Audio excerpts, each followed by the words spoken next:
साथी कक्षा 10 की छात्रा आपके समक्ष कक्षा 10 का दूसरा पाठ तुलसीदास राम लक्ष्मण परशुराम संवाद का दूसरा चौपाई और उसका दोहा लेकर प्रस्तुत हूँ। तो चलिए शुरू करते हैं। लखन कहा हसी हमरे जाना, सुनहु देव सब धनुष समाना। का छति लाभ जून धन तोरे, देखा राम नयन के भौरे। परशुराम जी की बातें सुनकर लक्ष्मण हंसकर कहते हैं, हमने तो जाना है कि सारे धनुष एक समान होते हैं।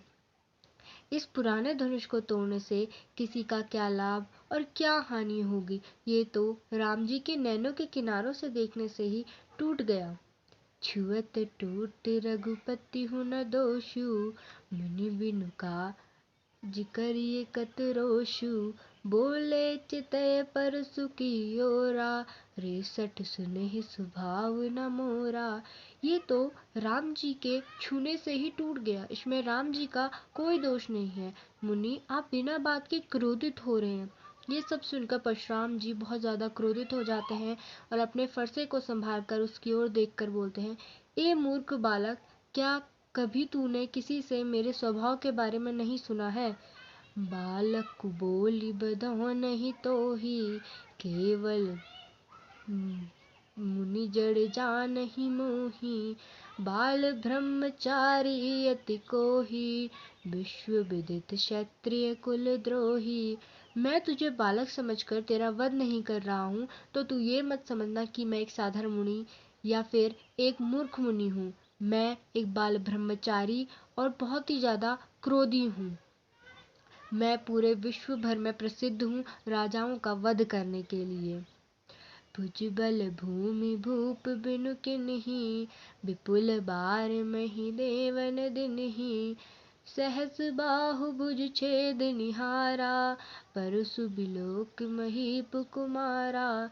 मैंने अपनी भुजाओं के बल से कई बार राजाओं का वध करके उन राजाओं की भूमि को ऋषियों और देवों को दान किया है। मैंने अपने इस खतरनाक फरसे से सहस्बाहु की भुजाओं को काट कर उसका वध किया था। मेरे इस खतरनाक फरसे को राजा के बच्चे देख ले। सहस्बाहु एक राजा था जिसने जमदग्नि जी, जो परशुराम जी के पिता थे, जमदग्नि जी, उनका वध किया था एक चमत्कारी गाय के लिए।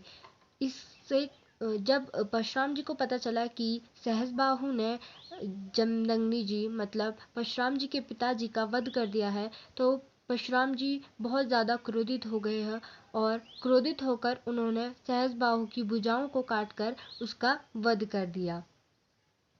मातु पितहि जनि सोच बसा, कैसी महिष किशोर। गर्भन के भक दलन, परसु मोरति घोर। ए राजा के बच्चे, अपने माता पिता के बारे में सोच। अगर तुझे कुछ हो गया तो तेरे माता पिता का क्या होगा? मेरा ये फरसा इतना खतरनाक और निर्दयी है कि इससे गर्भ में पलते हुए बच्चे की भी मृत्यु हो जाती है। धन्यवाद।